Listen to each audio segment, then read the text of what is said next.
chose. Mais je sais qu'il y a des renards, j'en ai vu un partir juste avant.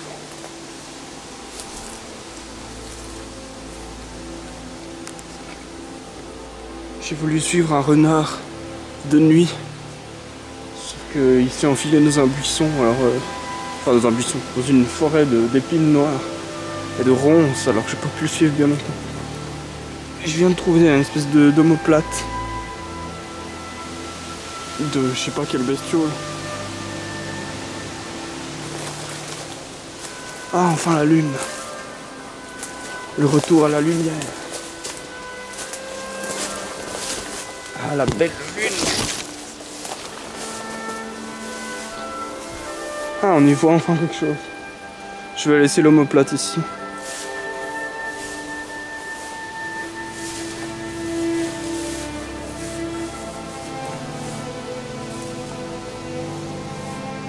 Presque la pleine lune, je crois.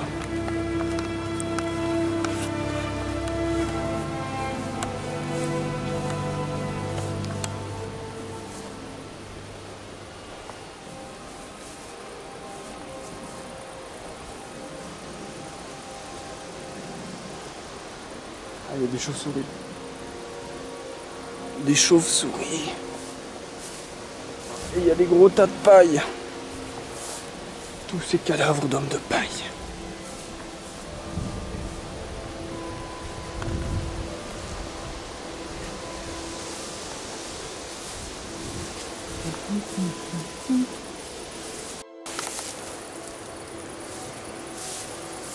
On dirait mes cheveux.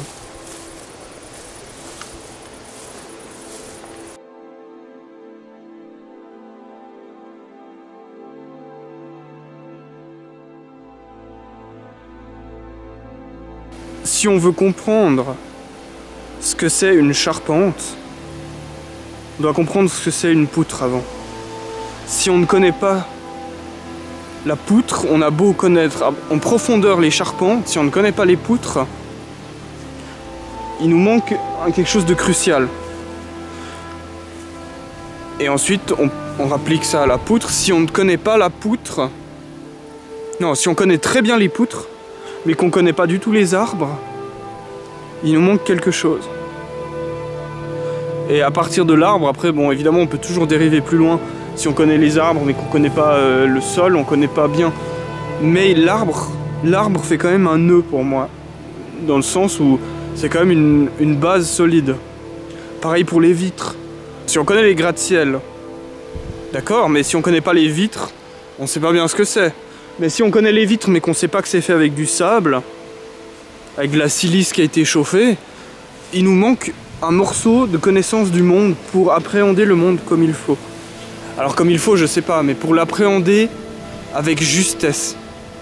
Alors on peut vivre toute notre vie dans un monde artificiel où on ne connaît que les immeubles et les charpentes sans savoir comment c'est fait. On peut évidemment. Si on veut être étonné, si on veut admirer la grandeur du monde, la beauté profonde et spirituelle, et si on veut voir la beauté qu'il y a dans le monde, il faut appréhender le monde vraiment. Et si on veut voir la beauté dans une charpente, il faut savoir ce que c'est de faire une poutre, et il faut savoir ce que c'est de faire pousser un arbre, ou ce que c'est un arbre qui pousse. Alors je dis pas que moi j'arrive à admirer la beauté dans une charpente, alors j'arrive un peu, mais il y a des gens, ceux qui connaissent vraiment comment c'est une poutre et comment c'est un arbre qui pousse, ils pourront plus admirer la beauté d'une charpente. Et donc ils seront dans une forme de beauté qui rejoint une sorte de mystique, c'est-à-dire une beauté profonde, une beauté transcendante, c'est-à-dire qui va au-delà de la simple matière, parce que ils comprendront des choses en profondeur. Et quand on comprend plus rien en profondeur, c'est-à-dire quand on connaît que les immeubles et les charpentes, sans connaître les poutres, les arbres, le sable et la silice, et le béton et les pierres et les minéraux, quand on connaît que le bout de la chaîne, eh bien on est en manque profond de mystique et on est en manque profond de rattachement avec ce monde et de rattachement avec la beauté qu'il y a dans ce monde, la profonde, la toute puissance et la très profonde et grande beauté du monde. Et donc on dérive dans des mystiques qui sont totalement folles. T'es en manque de mystique quand tu comprends plus, quand tu vois plus la beauté qu'il y a dans le monde. Quand tu vois plus la profonde, en fait la puissance que notre monde tel qu'il est, c'est-à-dire sans lui rajouter des filtres, il est. Merde, là je sais pas si ce que j'ai dit est français. Mais notre monde, il est incroyablement beau et profond, sans qu'on ait besoin de rajouter des filtres mystiques.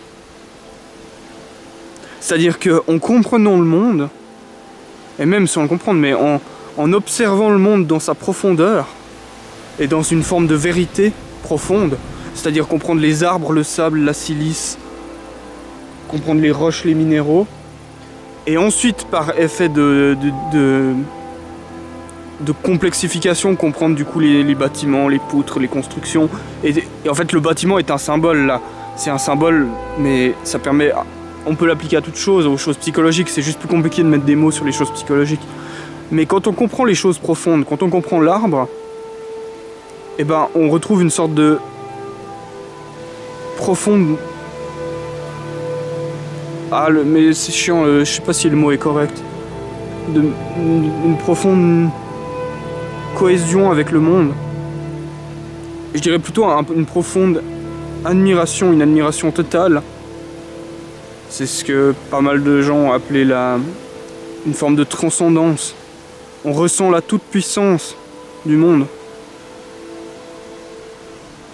Mais il n'y a pas besoin de rajouter du merdier mystique par-dessus pour le ressentir, ça.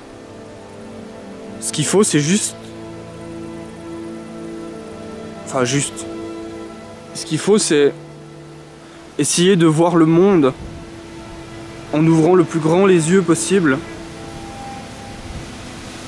et en allant aux choses profondes, aux racines des choses.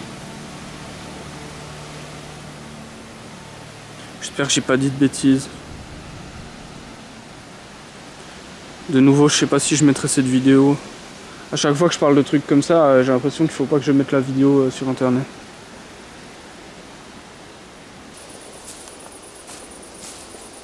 Des roseaux qui indiquent une zone marécageuse. Bon, enfin là pas vraiment. Ça indique qu'il faudrait creuser ici si on voulait faire un puits. Parce qu'il n'y a même pas de marécage, mais la présence de roseaux dit qu'il y a de l'eau pas très profond. Ou moins profond. Ah, il y a des moustiques qui commencent à venir. Fourcher là, tout là c'est du foin. Je sais pas s'ils viennent le ramasser ici, mais tout le sol c'est un tapis de foin comme ça. Ah, je peux expliquer la différence entre le foin et la paille. Ceux qui savent, ils vont se dire que c'est nul ce que je dis, et puis ceux qui savent pas, ils vont apprendre peut-être des trucs. Ça bouge là-bas ou pas? Ça c'est du foin. Ça veut dire que c'était un champ d'herbe qui a été coupé. Un champ d'herbe et de plein de graminées différentes, de plein de sortes. Mais en gros c'était un champ tout vert avec plein de graminées de toutes sortes, avec plein de petites feuilles différentes. Alors que la paille, c'est le champ d'une graminée en monoculture de céréales, par exemple le blé.